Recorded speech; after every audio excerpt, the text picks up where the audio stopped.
I think I got it set and now he's gone. Goodbye. Oh, here he is. I think I got it recording. So you should start the story all over again. You have to ask a question. I answer the question.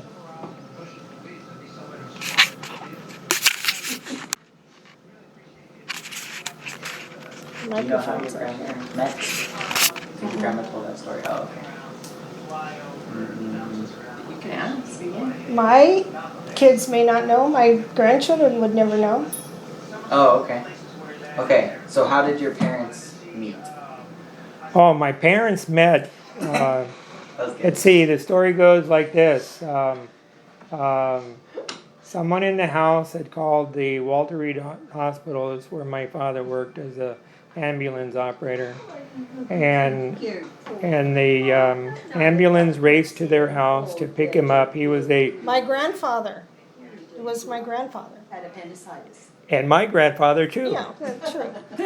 Yes, our grandfather was the person who was having an appendicitis issue and was a survivor of the trenches of France in World War I. And so Mother answered the door when our future father was knocking on it.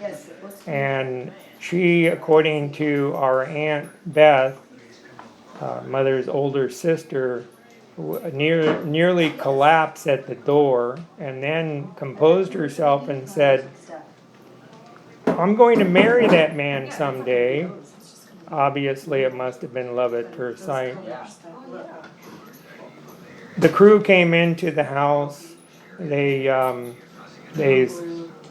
put him on the gurney and took him back out to the car. The interesting note about the automobile was it was a LaSalle a station wagon, which basically is the same size as a 1939 Suburban, and got ready to drive away when the car must have had a dead battery and the car wouldn't start. So they had to use a radio, call for another car, and as they waited, Mom and Dad chit-chatted. And that's how they met. So then did he call her? He came back to see how my grandpa was doing. Before that actually happened, Judy, Grandpa talked to Dad in the hospital and said, "Would you like to babysit my automobile?" No one else in the house knew how to drive. Grandma never learned to drive. So Dad was entertaining Grandpa's car and in the process getting to know Mom better. Side note, I think Mother was only 16 years of age, if not younger. She was very young. So do you know who Grandpa used to drive for? Why Grandpa knew how to drive and had a car? I don't know that story. Oh, you don't? Okay, this is how Grandma and Grandpa got hooked up. I don't know how they met initially, but Grandpa Kennedy drove for the general. And I don't know the name of the general. I don't know that part. But he was the driver. So when the general wasn't using the car, didn't need a driver, my grandfather was allowed to use the car. So he was the only person my grandma knew that had access to a car. So she was dating him so that they could go on dates in the car. Other people had to go, I guess they still had buggies and streetcars and stuff in those days, but Grandma got to go around in a car. And that was a big deal at that time. So that's helped bring those two together. So. Okay. And where was everybody born? Washington, D.C., most of us. Okay. My grandmother, my grandfather, my mother, myself, my sister. George was born in San Antonio. Dad was born in Roanoke, Virginia. Okay. Dad's father was a railroad engineer, commanded the controls of a locomotive that would carry coal from West Virginia coal mines to the steel mills in Pennsylvania, and then make the round trip with the cars empty and go back to pick up a new load. He became deceased because of a railroad accident, and probably because of that, Dad did not go into the railroad.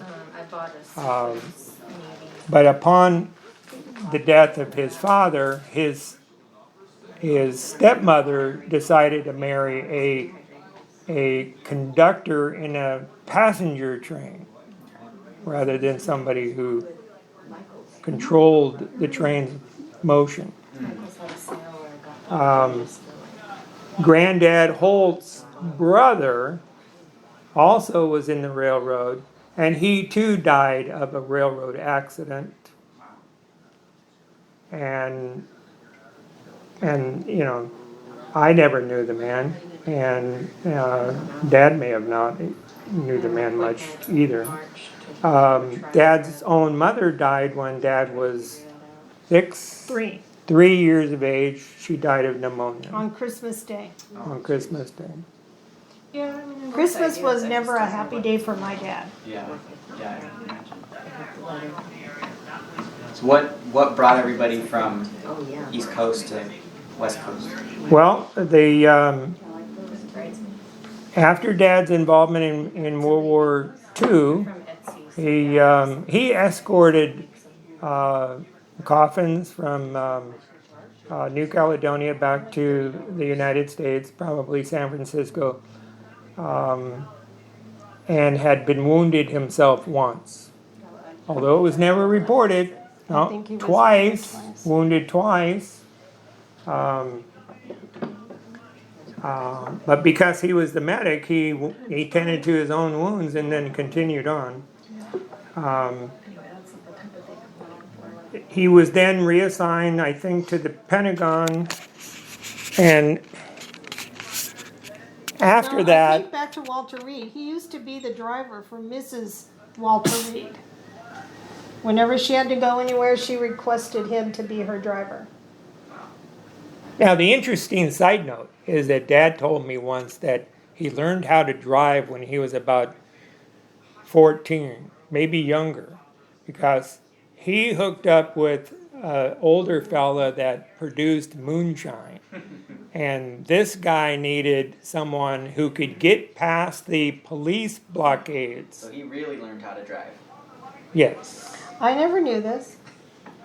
The moonshine would be bulk loaded on 5-gallon glass bottles inside wicker baskets in the trunk of the car.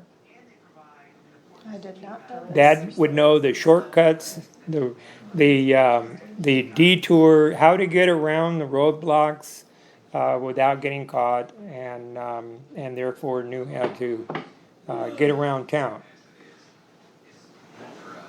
Now, the interesting country. side note about the LaSalle automobile of the period of time is that LaSalle was a privately owned automobile company, and they built automobiles on par with Cadillac, and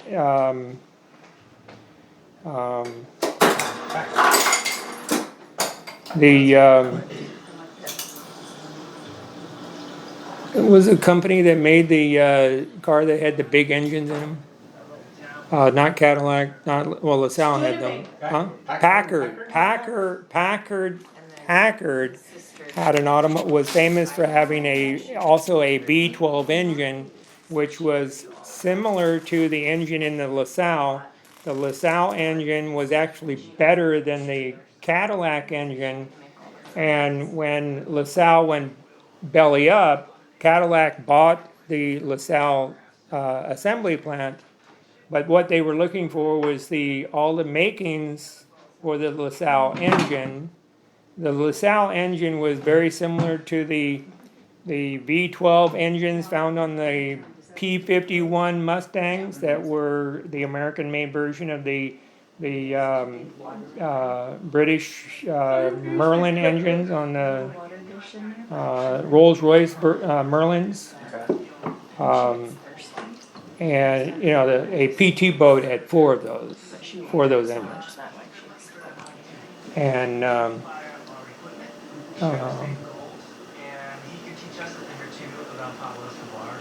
We should check to make sure it's recording. well, someone else can do that, The, it's recording. I can see the bar Okay. graph going across, Okay. even with it this distance. So, but the LaSalle that they used from Walter Reed had the latest in technology. Bulletproof glass, bulletproof tires, Bulletproof tires? bulletproof tires. Okay. They routinely tested people to be certified drivers. Dad said that the test was to be witnessed by two people, and they sat in the seats as if the car had a gurney with a passenger in it. And the driver was sent to a far-reaching place and then was told to go, well, what they did then is they took a crate of eggs. Now, and we're talking about a crate, that's what, 10 dozens? Laid them all over the car. And then told the driver, code 3 back to the hospital. Any broken eggs, you fail the test. Well, he was probably good at that, having the moonshine in the back. Yes. Not breaking any Yeah, eggs. not breaking any. Yeah. Yes. Eggs, no problem. Yes. After Yeah. the moonshine. Yes, okay. Dad told me of an incident where he was sailing down Washington D.C. Street, and he was noticing the parked cars, and then all of a sudden he noticed a child go from a lawn between cars, and Dad hit the brakes because he was going to see the child soon, and then he realized, I can't skid my locked up wheels over this child. He'd take his foot off the brake, It was me. Oh, okay. took his foot off the brake so he could roll over the child. But I don't remember if the child even appeared. The child may have stopped between the cars. But that was a little tidbit of information. If you can't stop, don't keep your foot on the brake. Take Yeah. your foot off. So, He did run over a child in Texas. Okay, see? alright, so Washington to California. Washington to California. Okay, well, Dad, before he came back from overseas, he was in Morocco. Base of operations was between two places. It was the Okay, wait, we're missing a big, huge span of time. Okay, so they had the war was over. He came back from the war. There's drama in that. yeah. How was And it he there? stayed in the service. Okay. And they shipped him back to Hawaii. And I was 2 years old, so I don't know what he did in the interim time. But anyway, while he was stationed at Hickam Field, that second time is when they decided to create the Air Force. Because he had been in the Army during the war, right? There was no Air Force. So he decided that he would join this new Air Force program that they got started. And my mother told me he decided that because the Air Force guys had better food. Okay, I heard a different story. Okay, let's hear your story. I heard the story that Dad was up for promotion to top sergeant of the of the Army. Okay, this is where your job is at the Pentagon and your office is just outside the office of the Army Chief of Staff, the 4 or 5-star general that stands around and walks around with the president in the White House, Chief of Staff, Okay, we know general. this, George. So Okay. you need to learn how to calm yourself down, Judy. No, you need to move on with the story. You know, and therefore he was up for this job title. It wasn't really a promotion as far as money goes, it was a job title. And he did not receive it. So he decided that since the offer was you could stay in the Army or you can transfer over to the Air Force without losing any rank. He then decided I'll take another cookie if they're there. He then decided to move into the realm of the Air Force since the Army passed him over. And because he was stationed at Hickam Field in Hawaii, and that was the starting point for this group that, with regards to those 3 books I told you, and the one, do you know what the title of the 3rd book is, Judy? Which has not been made into a movie? Let me think. Just the small.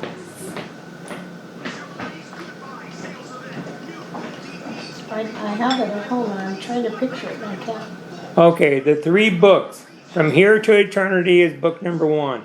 The Thin Run Line is the book number 2. Those are the only 2 movies made. The 3rd book was titled Whistle. And these are all about. These soldiers in this New Caledonia unit that is still classified. The title Whistle to the book is the fact that it goes on the premise that you have survivors in the last group who go back to a safe hospital with war wounds that are needing to heal, and one of the survivors can't talk. So the orderly, the Army nurse, says to this guy, "You need me, you blow the whistle." So, and it would be a good time now to make a movie for that. Yeah. You know. Okay, so Judy's involved with being a Army brat in Hawaii,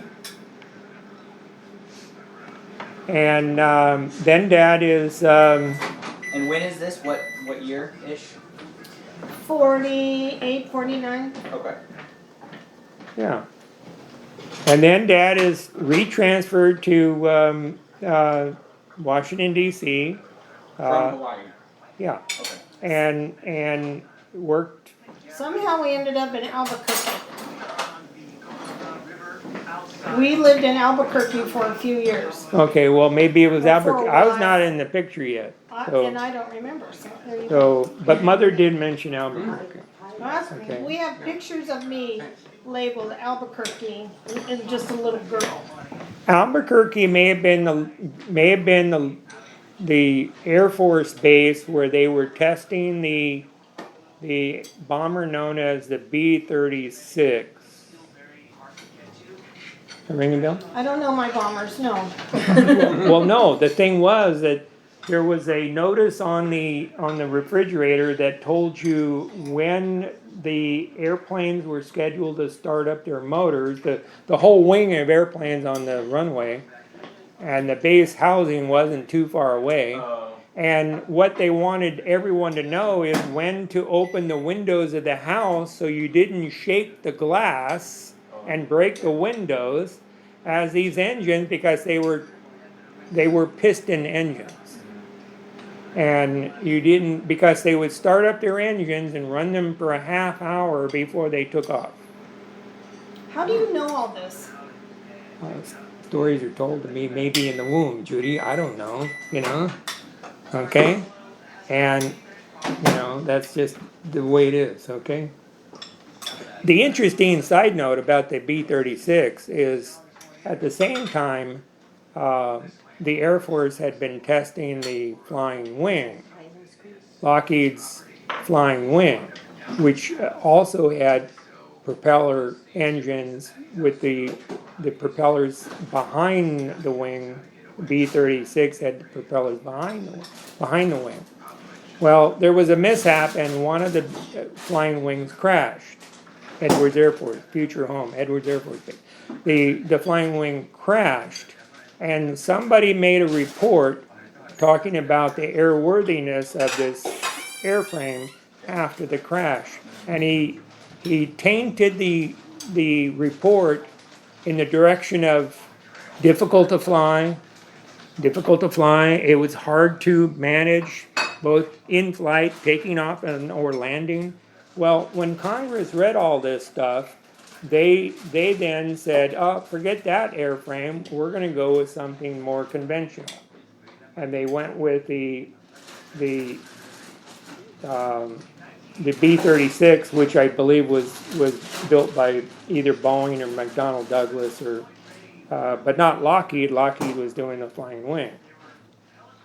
And so the B-36 had 4 engines on each wing, very large aircraft. Like the wingspan was the width of or the length of a football field. It would rival the Spruce Goose, except for the fuselage was like a skinny hot dog instead of a blown up balloon. But the family lived where there was B-36. It was a B-36 base. Yes. All right, And- so we're to Albuquerque. Well, it must have been San Antonio. Fort Sam Houston, San Antonio. That's where I was born. In What fact, year was that? Huh? What year was that? 1951. Okay. I used to play in the center of the fort. Now today, the old fort from the 1880s is a park or museum.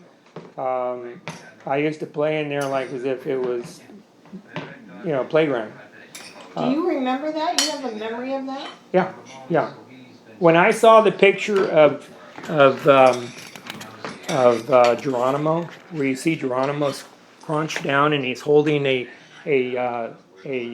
carbine rifle, that's at the fort. That was a staged photograph. And when I saw that picture for the first time, I instantly said, I remember that location. I can tell you exactly because I used to play there. I don't think you were old enough to play there when we left Texas, George. Oh yes, I was. Yeah.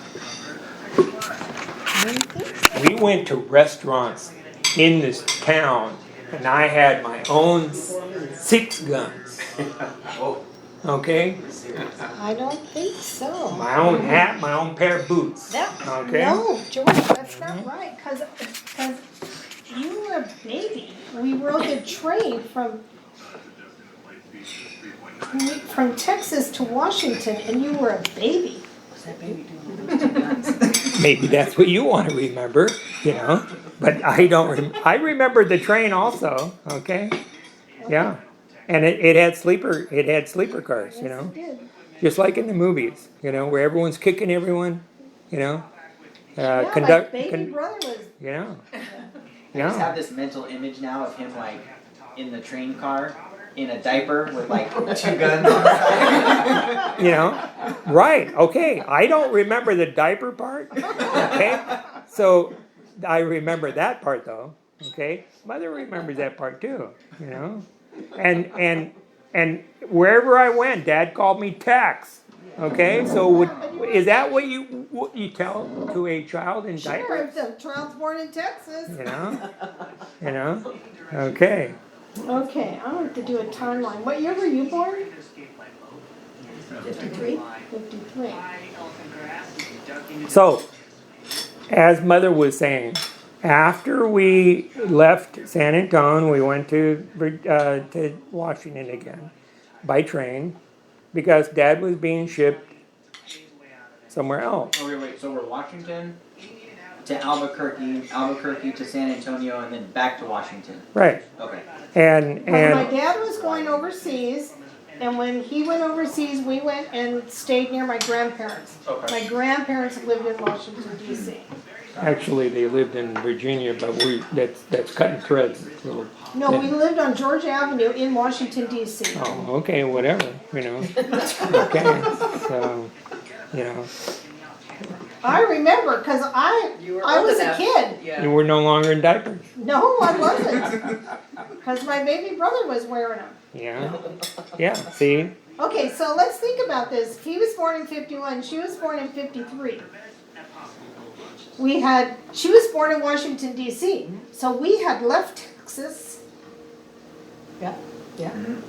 And she was born while my dad was overseas, so my dad was already gone. So let's give that 18 months. I don't think George was playing on the field in Fort Sam Houston. Sorry. I don't think so. Okay. Okay. Okay, but in the interim, okay, I probably was, and he saw me. Maybe. so in Because I the did have guns. in the interim, but she doesn't anymore. No. Okay. But in the interim, Dad gets hooked up with a medical supply unit for the United States to supply the French Foreign Legions that were there in Morocco, because Morocco was a colony of France, and the protective forces in Morocco were the French's Foreign Legion unit and not their hardcore military.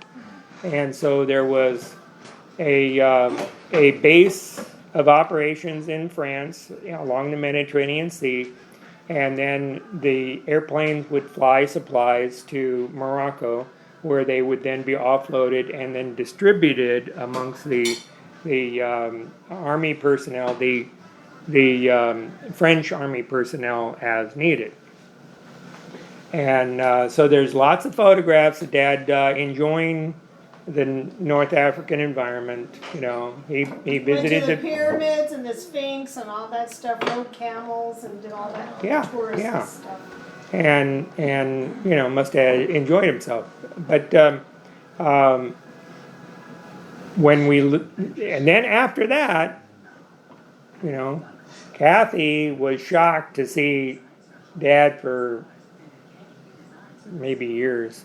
When he came back that's from right, North sure. Africa, he arrived in the train station in Washington, D.C., which is now the Tourist Welcome Center in Washington, D.C., Union Station. And Kathy was a babe in arms. 10 months, according to your mom. She told us this story out there too. Yeah. And because we were, Dad was home and we were fixing to move. And so the household, such as it was, small little apartment, was in an uproar, and she did not take kindly to this. I was. And she cried all the way to California. I don't remember anything about it. No. She Good cried thing they and I don't have threw tape up. recorders then. I got sick. My dad would tell people, Judy was thrown up before we ever got out of Virginia. That sounds like a pretty terrible trip. It was horrible. It was horrible. So how old were you, Judy, when you guys moved out to California? I was just headed into the 3rd grade. Okay. I went to 1st and 2nd in Washington, D.C., went to the same elementary school my mother had gone to. Oh, that's great. We lived in Texas when I should have gone to kindergarten, but they didn't have kindergarten, so I never went to kindergarten. And started school in September then at Edwards in the 3rd grade. So that would have been 8. And my birthday's in September, so I would have been 8. Let's say you want to watch your favorite show. Or, your TV. close. Yeah. Well, thanks to Spectrum, you can take your TV with you. So you guys ended up at Edwards Air Force Base? So you can bring your favorite shows and movies with Yeah. Yeah, Edwards that Air was Force brand new? Base. What's that? That was like essentially brand new at that point? Oh, yeah, It relatively wasn't new. brand new. Oh, okay. They Well- had already done the Chuck Yeager flying and a lot of different, he was still there when we were there, but they'd already done a lot of stuff. Okay. Yeah, the X1, X2 stuff was already done. Chuck Yeager used to come in. Dad was given the job of a quasi warehouseman, but he's manager of the commissary, which is a military grocery store equivalent. And I used to hang out in the grocery store a lot. I usually got into trouble because I remember one time there was a stack of bottles, and they're about the size of mayonnaise jars, but the contents was Bosco. Okay, and What's that? Bosco is a chocolate syrup. Would Okay. you stir into your milk? Yeah.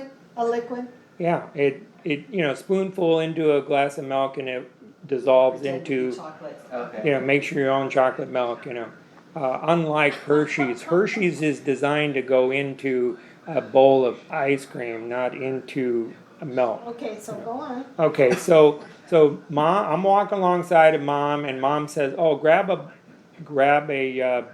bottle of Bosco." So I'm only at this high, so I reach in and grab the bottle that was at my eye level. And I pulled it out and started to walk away. And then everything above it just collapsed down and formed, instead of a barrel, it formed its own pyramid, Everything else crashing down. And of course, we're talking about jars breaking, Yeah. Because there was no plastic jars. These were all glass jars. So Yeah. And not only that, whoever stacked them didn't stack the cardboard spacers in between, I didn't do that anymore. Yeah, so. But I remember Chuck Yeager being in the grocery store numerous times, and he was just as cocky as Tom Cruise is in the movie Top Gun, I went to school with his daughter, and she was just as cocky.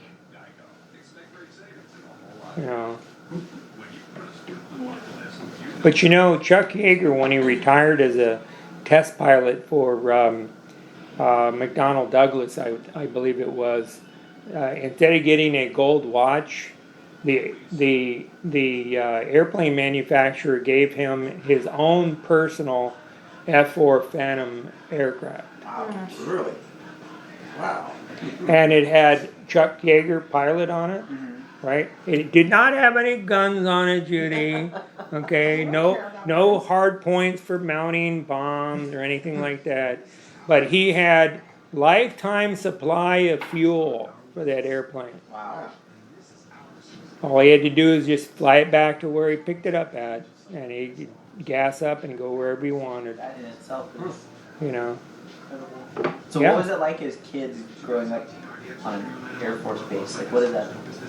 Well, Edwards was, I remember I never went to school there, but we would walk around the open desert of the base. We had base housing, and of course we'd see these dust devils, and we always figured the dust devil was chasing us, and we had to run away from them. We had amazing freedom. Yeah. Amazing freedom. And he's right. We would go walking out across the desert. You wouldn't think of letting your kid do that. I never remember being worried about rattlesnakes or anything. We'd go out there and bring tortoises home, and it was great. Actually, the freedom was amazing. When on a Halloween we'd go trick or treating, and people would have us into their houses to do a trick, and nobody thought anything of it because it was such a secured area. Yeah. That we'd go in and sing songs or whatever for people at Halloween. Oh my gosh. Now, I did get into trouble once with the local military police, though. For some reason or another, I decided that I was going to gather up a lot of dirt clods and bring them into the garage. And while the garage door was open, I would see if I could throw them across the street. We were a straight shot from the driveway, garage door open, driveway, street. Okay. I'm trying to, maybe I was practicing my throwing arm, okay? And I was picking up and throwing. picking up and throwing. And the clod dirt would be in the street. Well, I didn't notice the squad car go by. Picked up and threw. And that one smacked into the door of the squad car. Of course, they stopped. They got out, walked over. Is your mother home? You know, I had to go retrieve Mom. I was then, I don't know if I was told to, oh, I do know this. Mom said, you wait until your father comes home. I remember that. You know, I remember that. I remember that, you know. We had a little picket fence around the backyard that separated our yard from the open space in the back alley, you know. And I went to hop over the fence and snagged on my arm, snagged a,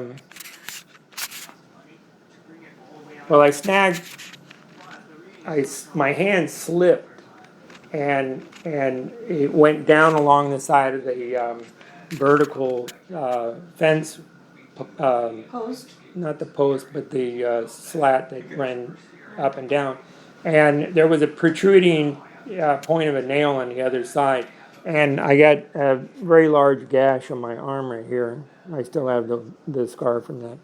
And then the next door neighbor, who was closer to Judy's age than mine, we used to pal around together, and we were playing hide and go seek in the yard, which included the garage, and you know, I was counting, and he hid, and I heard one of my dad's footlockers. He had several dozen of them in the garage. I heard the lid snap closed. I said, oh, I think I know where to find him.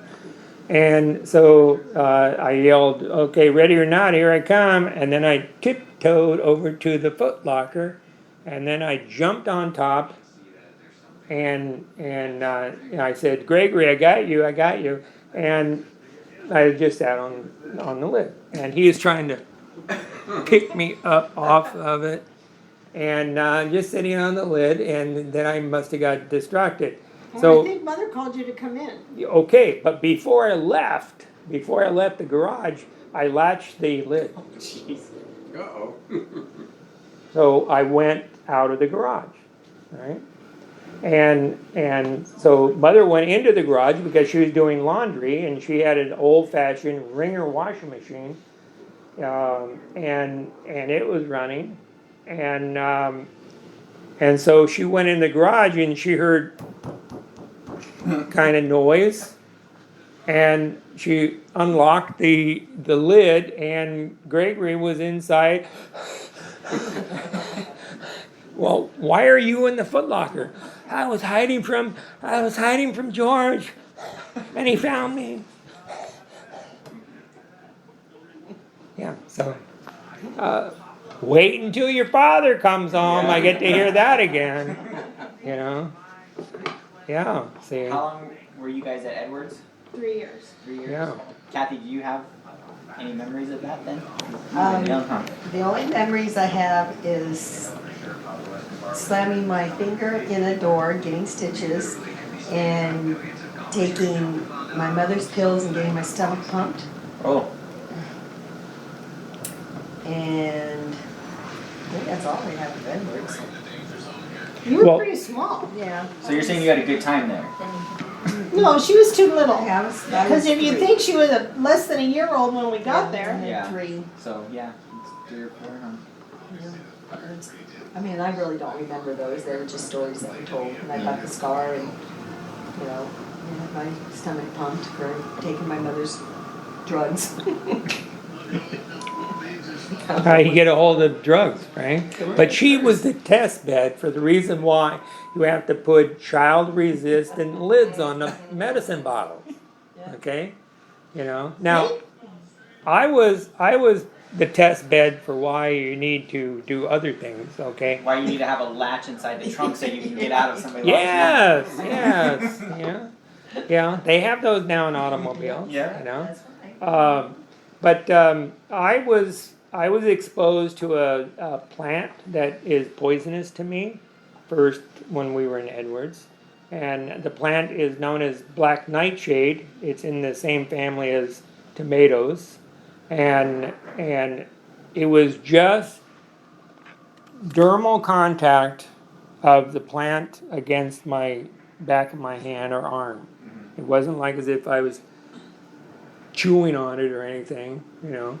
And I had the precursors of anaphylactic shock, but in that case it was just a rash that bubbled up, and the doctor said, no contact ever again. And then of course there was a second contact, and then the second contact was worse, and then the parents were told never again, you know, he might not make it to the hospital, you know. So my entire life of working as a gardener, I knew exactly what to avoid. Yeah. Okay. But you're also allergic to penicillin. So I Right, I'm also allergic to penicillin, you know. Yeah, me too. You know, We So is guess. Tom. but did you know that Tom is sensitive to bee stings? Has to carry his little Thomas.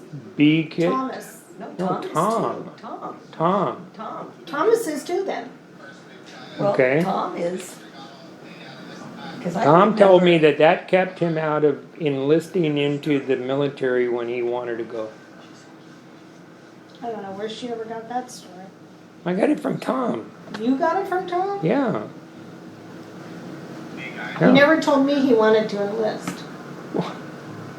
Well, you know, things happen. You know, Yeah. when you, you know, like I personally drove myself by my bicycle to the recruiter's office in downtown Torrance. I know you did, but we were talking about Tom. Yeah. Okay. Well, he discovered he couldn't. Why would he want to brag about that I to don't his know. mother? I have no idea. That's weird. Yeah, see, so, but we were in Edwards during the heyday of the testing of the X-15. And what they did is they would set up bleachers and allow the families of those who were stationed there to come and watch. And on one particular occasion, they set up these bleachers where the plane was going to actually come to an end of its runway and stop landing. So we'd actually see the craft right there. And I remember being in the top of the bleachers, and somewhere, well, not the literal top, but there was somebody up higher towards the corner, and we see the drop plane, the B-29, and the black body of the X-15 attached, and the chase planes on each wing. We see all this, and then there was a narrator down in the bottom where there was a podium and a bullhorn, and he was narrating what's going on, and then all of a sudden someone in the bleachers points his finger and it says, "What's that?" And everyone started looking at what this guy's pointing at. And following it at the tail of the B-29 was an object shaped like a plate. You're making this up. And everyone is looking at this plate following, right? It was a little lower in elevation, and it's following. And the guy in the bullhorn at the podium all of a sudden says, "Oh, people, please don't worry about that object. We just got a radio call from the B-29 that the rear escape hatch has been blown. It's actually floating down as an object." And of course, it floats down and spins, right? No, it would tumble. It wouldn't look like a disc. There was somebody else in the bleachers that said, "No, those escape hatches, front and rear, are square. They're not round." You know, what kind of story is that? Why don't you tell us the truth? You know, and then the guy says, "Okay, here we come, 5, 4, 3, and then the launch of the X-15 and the fire up the. rocket motors, and you know, it sped forward. Next thing we know, it changes altitude to a climb, and then it's like out of sight because it's going so fast. You know, and then a couple minutes later, we see it landing at the other end of the runway, coming across the runway, and it stops right there where the you know, within throwing distance of a rock, and I knew how to do that, right there where the bleachers were, okay? And the pilot couldn't come out by himself. They had to get a crew around him to extract him from his because he's wearing a spacesuit. Don't remember that, huh? I don't remember any bit of that. Yeah, well, What I do remember is they would put on, for the 4th of July, they would put on fabulous fireworks displays. And in the bleachers, like he was talking about, families would be lined up all along. They did it out on a runway, which, you know, was basically dirt runway. And blow off all these fireworks, and they'd have set pieces, and they'd have flags and eagles and all kinds of stuff. It was fabulous fireworks. Because, you know, there was no entertainment. I mean, what are all these families going to do? Yeah. So they did a few things to entertain us. Don't you remember the resort? The what? The resort? We went to it once. We as a family went to it because they had an outdoor swimming pool. Don't remember George, I this? think you're confusing things. We went to a resort on the way from Washington to California. We met up with Dad's buddies, and they had a pool, and there was all this swimming in the pool and food and all Was that. that But was that Bill on the- Jeffries? Yes. Was that Bill Jeffries? Yes. Okay, then that's what I remember. Okay. That's what you Yeah. remember. I We didn't remember go Bill. to- What I remember of Bill Jeffrey is he must have been drunk on the poolside, you know, underneath the cabana and the table with all the adults, and I was swimming around the pool. I was playing the role of a shark in the water. Okay. And I was swimming around the edge of the pool, okay? And all of a sudden, I come around and this hand enters the pool, grabs me by the hair, and he pulls me to the surface, That man was an ass. Yes. pulls me to the surface, and I'm looking at his face, and he's looking at me, and he says something like, "Hey, I captured him," you know? And it shocked me because, you know, was I drowning? No, I don't think so. And our father didn't behave that way. Okay. You are just trying to be a shark, minding your own business, and this Yeah. guy's right out of the water. Yeah, but what it did is psychological. It pulled me out of the water. I didn't want to go back in the water forever. You know, I had to have, when I was in the Boy Scouts, I had to have private lessons on how to feel comfortable swimming in the water where I can't feel the bottom. You know, and that took a lot of. That man truly was an ass. I remember that because he would like pick me up out of the water and throw me. And you know, you should do that to a kid. I mean, we didn't even know this guy. He was a friend of our dad's, but we didn't know him. And you know, that's not appropriate. And I was offended, and I hated him. And he'd want to play tickle games, and you know, I don't know what he was up to, but you know, I was never left alone with him, and I don't think anybody was. And I told my parents, I don't like that guy. I don't want us to hang out with him, and we didn't very often, but we did a few times, and my opinion never improved. Well, Bill Jeffrey knew Dad when they were in Morocco because they were in Morocco together. Now, Bill Jeffrey had a totally different involvement in World War II. He was stationed in Europe. Turned out that he was with the same unit that Audie Murphy was. So he could confirm the stories about Audie Murphy. And of course, Audie Murphy was only like 4'11". Do you even know who Audie Murphy was? The most decorated soldier in the war. He's an actor. Yeah, he's the most decorated U.S. soldier in World War II. Okay, but we digress. Yeah. Yeah, we do a lot of that. That's okay, you know. You know. Okay, so where are you guys now? So you're at Edwards. Where'd So you we're go done after with Edwards, and my dad got stationed at what is called Los Angeles Air Force Station. Station.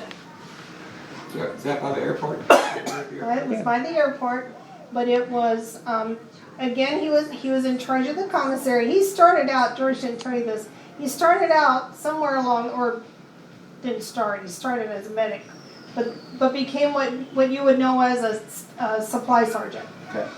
So if anybody needed anything, he was the go-to guy. And so then that morphed into managing the commissaries and stuff. And these commissaries are huge stores. I mean, that's all, like at Edwards, that's all there was, you know, or driving into Lancaster, which was forever away. So they had a commissary and a place where you could go and buy uniforms and all that stuff called a PX.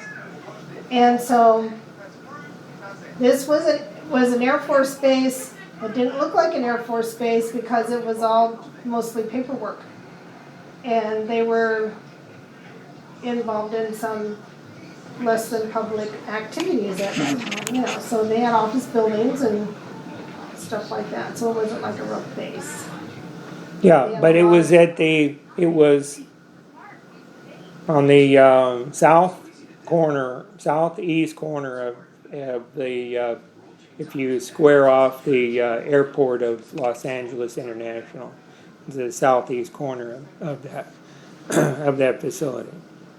And inside that square, there was a building, and that building eventually became the research center for a Air Force space program that would then ensue from that. What we forgot to tell you is when we were at Edwards, my mother went to work as a clerky kind of person at the intake place. So when new airmen would come to the base, they processed through her. So she saw everybody that was coming to the base, right? Well, have you ever seen the movie The Right Stuff? Okay, you know about the Mercury astronauts? The first Yeah. the first people that went, John Glenn and all those people, they came to the base because they were test pilots, right? It was a total test base. That was its purpose in life. And so she got to meet those people Right there at the there. in the entrance place. So this was like the ground floor of the space program was happening. Absolutely, it was the ground. That's what Oh, Chuck wow. Yeager was all about. Okay. To break the sound barrier. Yeah. So he broke the sound barrier, and then that just like opened the doors. Oh, what can we do in space? So they had these test pilots come in, Navy test pilots, and you know, because the Air Force people really hadn't had enough experience yet. That was Yeah. still relatively new deal. Yeah. But they had these test pilots come in, and then Dad got transferred to LA, and my mom got sort of transferred also, and she went to work eventually for an office that was very definitely involved in the space program. Wow. So you guys were living right at the very beginning of the space program and Yes. directly involved in all Yes. of that. And then when I grew up and went to work, she got me a job in one of the subcontractors for the space program. So, yeah, my first husband was an optical engineer. The pictures, you might see pictures of the moon landing, the first moonwalk and all that stuff. Those were through cameras that he worked on. So yeah, pretty exciting. But you know, from the periphery. Yeah. Now the across the street that was a part of the Air Force facility was this building that was multi-stories, like maybe 3 or 4, and inside is known as it has a real weird name. It's I'll think of it. All right. You're Well, making coffee? No, it's the washing machine. The Oh, dishwasher. okay. part You're of the gurgling. part of the development of the vehicle that's going to be used to put say the Apollo flights into space, the the rocket manufacturing activity. Oh, the business was known as Aerospace. Okay, that was the sign that was on the front near the parking lot entrance. Aerospace was what was in this building. And it had a group of scientists that were both laboratory rats and mathematicians. And Aerospace created a lot of new discoveries. Okay, but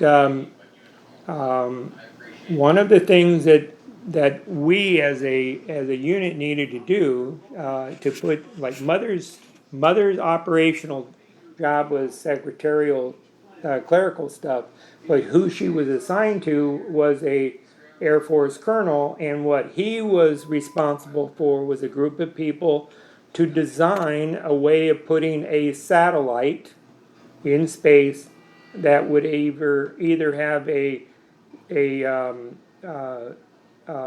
north-south orbit around Earth or be stationary. And they like the idea of north-south orbit, but they also like the idea of stationary. And they have satellites that do both now. But what they didn't have, so you have some aerospace people designing what would be the payload satellite, and you had other people designing the rocket. Now, we're looking at the idea of North Korea trying to discover that they have the ability to make a rocket that goes, all the way to here. Yeah. Okay. Well, we're concerned about putting it straight up, and we had to get 300 miles straight up. Okay.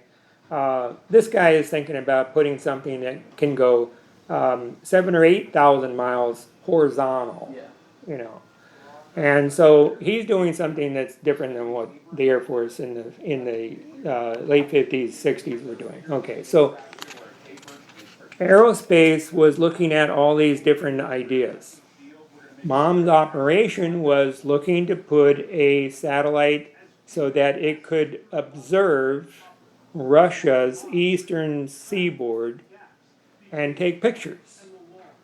So you had the element of the launch platform and the rocket and then the payload. The payload was going to have a movie camera on it. Now, you go to the movies and you can tell the difference when they use a video camera versus clicking real film, right? You can tell the difference, right? Okay, well, that movie camera produces a image that is, one frame is 70 millimeters square. And it has a spool on it that is the equivalent of, let's say, 10,000 individual images on a big spool. Okay, before that camera was used to make a movie, it had been in space taking pictures of the coastline of Russia in the late 50s. Today they're known as Panaflex land cameras. It was a land camera company, that's Polaroid to most people today, that was making this camera to be put into a satellite and take these pictures. Radio signals then had to be developed to carry picture images back to Earth, with the resolution capabilities of, well, let's say the picture goes from the edge of Catalina to Yuma, Arizona. That's the negative.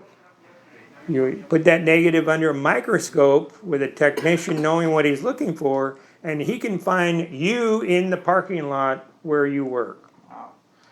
He notices that you have a shirt with a flap that's not covering over the pocket, and in that pocket you happen to have a packet of Marlboro cigarettes. And on the top of the hard pack is the word Marlboro. That camera will have photographed the word Marlboro, and they'll be able to see that too. Pretty high resolution. Yes. Okay. You know that? Okay. Where So, were those lenses made? huh? Where were those lenses made? They were made in Fairchild Optics, and Richard was the Fairchild Space and inspector. Defense Okay. Systems. And Fairchild Optics was down the street around the corner. And Okay. that's where I worked, and that's where my first husband worked, and he was an optical engineer. Yeah. And he worked as the inspector of the lenses. If the lens didn't pass the inspection, he dropped it on the ground. You know, if he didn't pass inspection, he probably fixed it. You know, so, but he told me that he would just drop it on the ground and break it so it couldn't be used by somebody else. That's yeah. if he couldn't fix it. Yeah, so, but the interesting thing about our launching the Apollo program, which occurred after 1962, and that's after Dad left the Air Force, President Kennedy gave a speech. President Kennedy's speech on national radio television Without going to the moon. was talking about the race to space.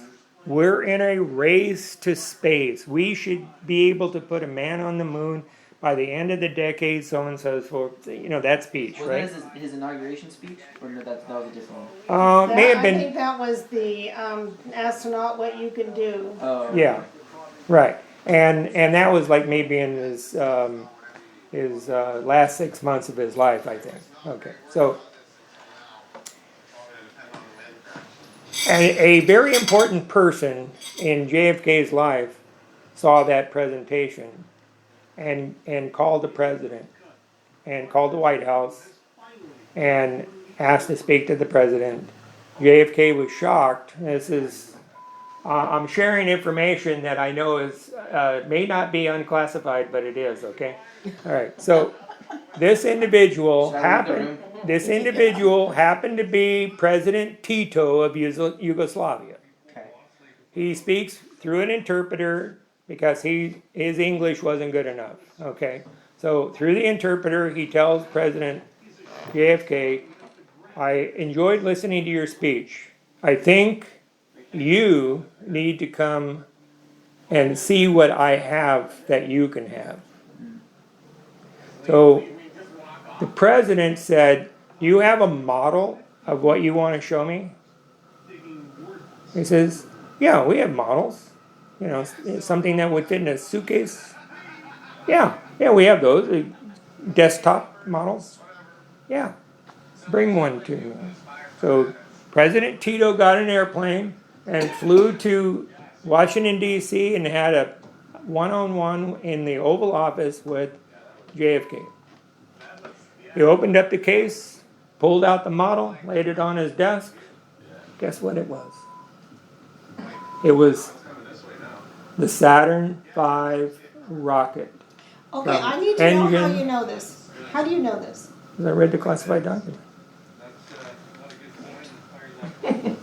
I got to read a lot of classified documents, and it was because our job as Marine security guards was to go into these offices and look for something that was left.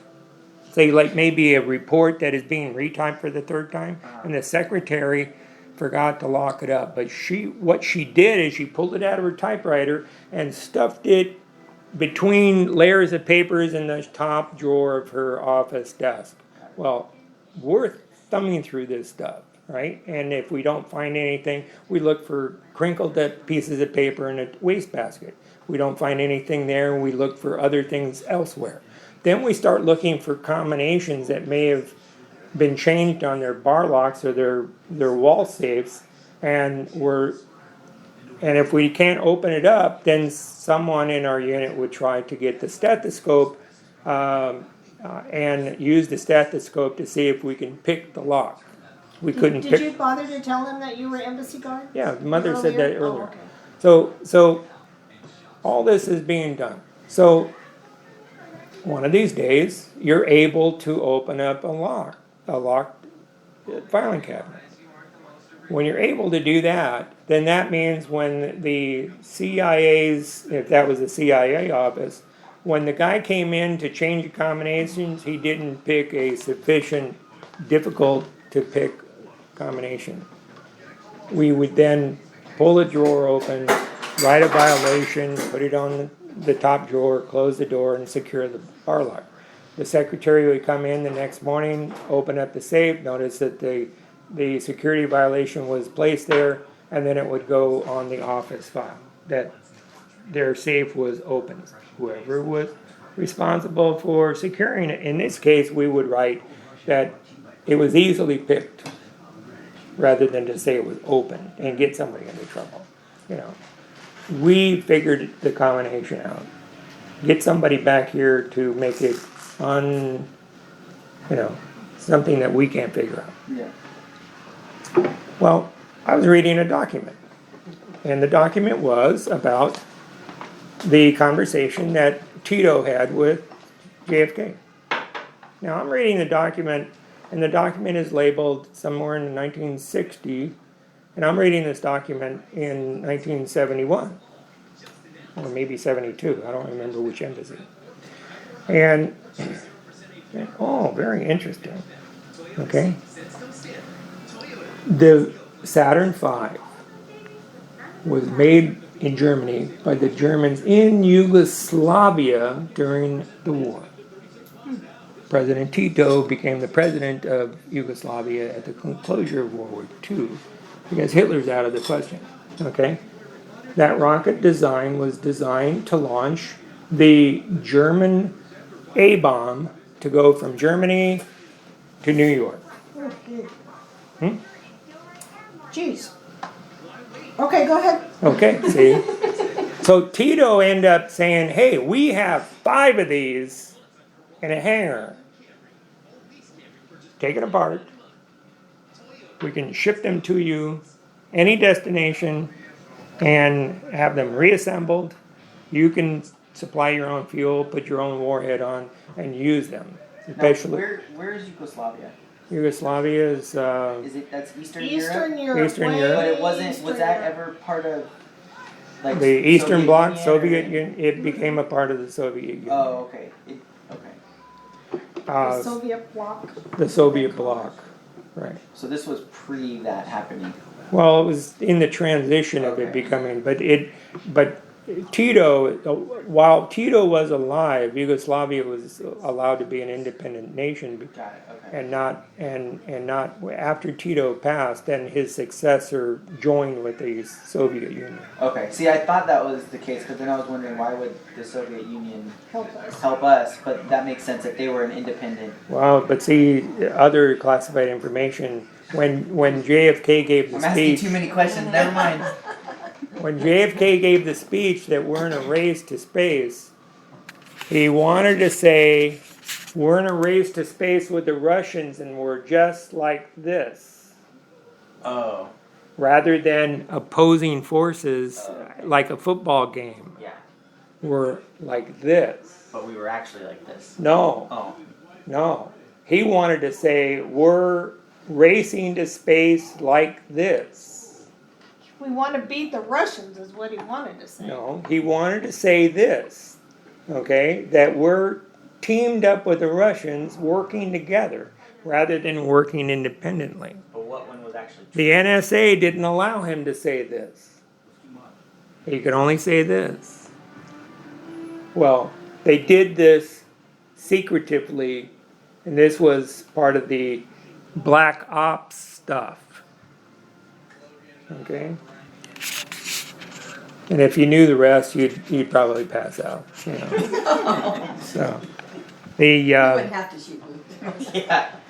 Yeah. so we had the rocketry. Now, the first time they're launched, the guys at Aerospace are monitoring what happens when every one of those liquid fuel, like the first stage is liquid fuel motors. Okay. Second stage is still liquid fuel. And the third stage is starting to transition into solid fuel rocket motors, like the outside tanks that was on the space shuttle. And then the next stage was solid fuel rocket motors and so on and so forth. Okay. So as you get smaller. So what Aerospace took notice is every time the solid fuel rocket motor went through space, went through the ozone layer, it burned a hole in it. And that hole took months to close up.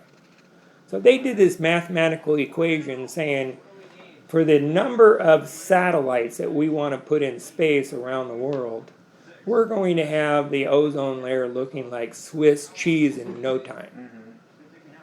So there was this journal article written by one particular mathematician, aerospace guy at Aerospace in 1974, I think it was, who said in this journal, this aeronautical journal, we need to find another way of putting our satellites into space rather than using solid fuel rocket motor. What is the North Korean guy using? Solid fuel rocket motors. Okay. Polaris missile coming out of a submarine is solid fuel rocket motor. Okay, so a physicist from Canada read the journal article coming from Aerospace about needing to find an alternate way of putting satellites into space. Well, a satellite can be as low as 63 miles and as high as, thousands of miles up. So this guy named Gerald Bull, B-U-L-L, and you can look him up in encyclopedias and you'll find him. It doesn't have to be the web, okay, but you can look him up, okay. And this guy had this childhood dream of replicating the big cannon that the Germans had during World War I that could fire a shell 100 miles. The gun could be in Germany, it could fire to Paris. And he wanted to replicate that, but not in the same fashion. Yeah, you remember the movie The Guns of Navarone? Okay, those were the biggest guns, not the biggest guns ever that the Germans made, but they were the biggest guns in gun emplacements in a mountain in the Mediterranean, looking for Allied troop carriers or cargo ships that the Germans would use against, and they would blow holes in the side of ships that were this big around. You didn't know that? Remember when we went to Long Beach and picked up a brand new car? You were with us. You, Dad, and I. The Tempest? Huh? The Tempest? Was it the Tempest? It may be the Tempest. We went, it wasn't yet ready, the dealership wasn't yet ready, so the three of us went to the theater in Long Beach and saw Guns of Navarone and Breakfast at Tiffany. They I were, don't think I was on that one either. okay, you you see made, two movies together. You don't anymore. okay, see. All right, so we saw the two movies, I don't remember Breakfast at Tiffany's very much, See, I remember Breakfast at Tiffany. but I do remember Guns of Navarone. Okay.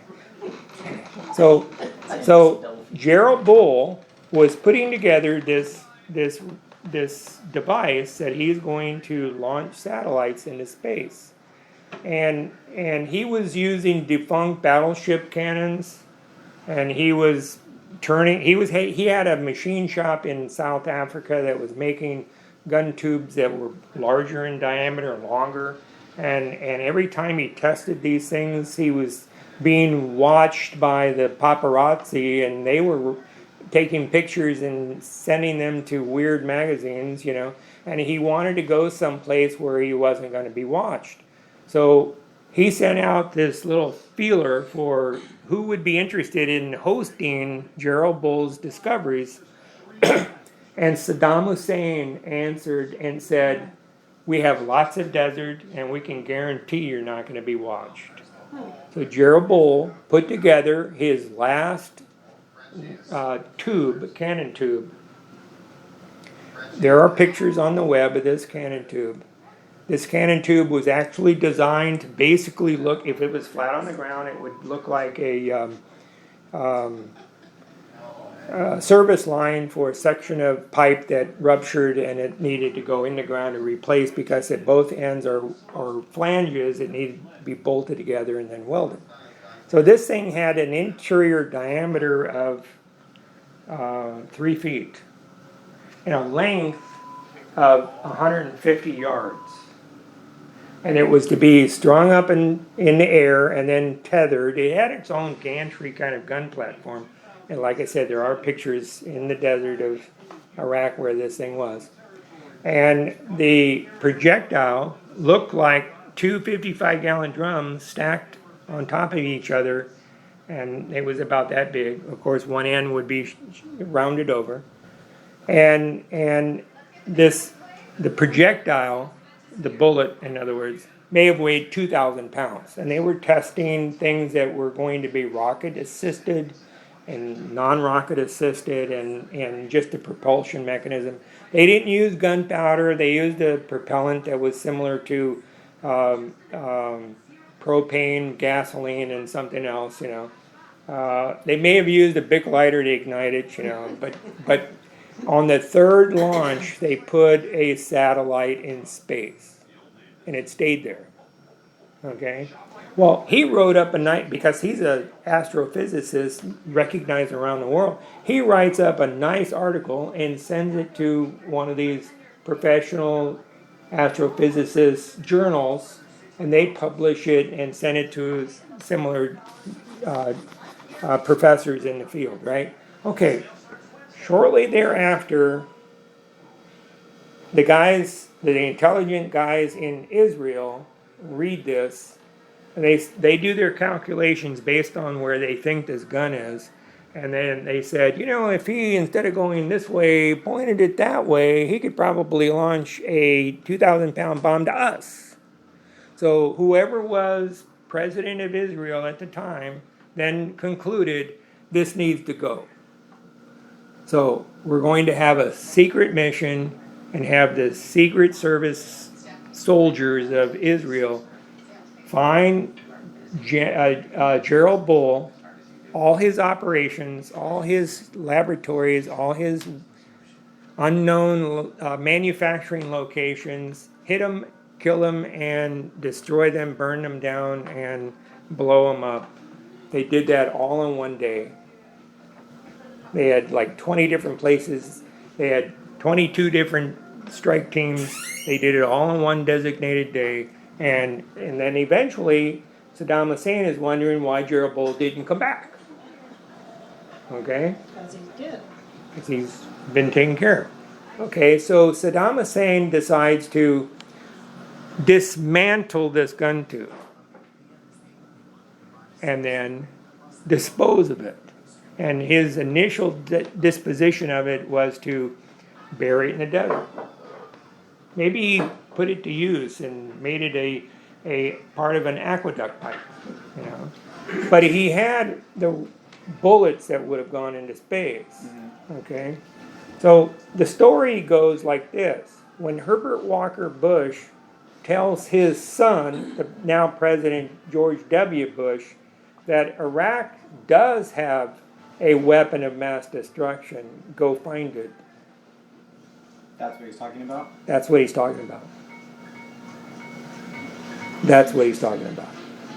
And they're not talking about the little nerve gas cylinders that can be fired out of a .155 cannon. No, they're not talking about that. They're looking for Gerald Bull's cannon, because it could go from Iraq to Israel, or Iraq to Iran, or anywhere else in short order. Okay, chapter 1's over. Yeah, You need to go before I you're think we do, sleeping on actually, the yeah. road. yeah. Okay, I'll Yeah. turn that little puppy off. That was a good story. You guys got it. You guys have an interesting family. Yeah. Yeah. Yeah. Yeah.